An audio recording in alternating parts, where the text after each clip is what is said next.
இந்த வயல் வந்து குரு பஞ்சகாவியம் நம்ம நாற்றை நனைச்சி நட்டிருக்கோம். ஆனால் எனக்கு ரொம்ப ரொம்ப நல்ல ரிசல்ட்டு கொடுத்துருக்கு குரு பஞ்சகாவியம்.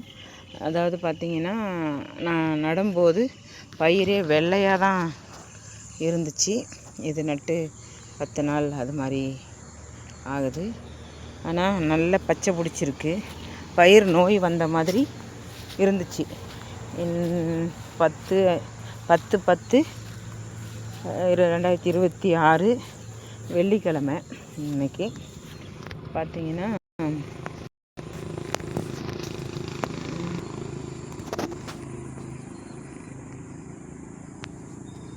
எப்படி ஃப்ரண்ட் கேமரா எடுக்கிறது.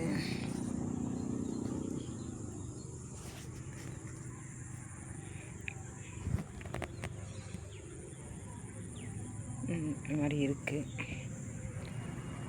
நல்ல ரிசல்ட் இருக்குது. குரு பஞ்சகாவியம் நாங்கள் கொடுத்து பயிரோட திறனே மாறி இருக்குது. நான் பயிரே போயிடுச்சின்ற ஸ்டேஜில் தான் இருந்துச்சு. அப்புறம் குரு பஞ்சகாவியத்தை கேள்விப்பட்டு நான் வந்து குரு பஞ்சகாவியம் தெளித்து போட்டுடலான்னு நினச்சி நட்டிருக்கேன். உண்மையாகவே ரொம்ப ரொம்ப நல்ல ரிசல்ட்டு.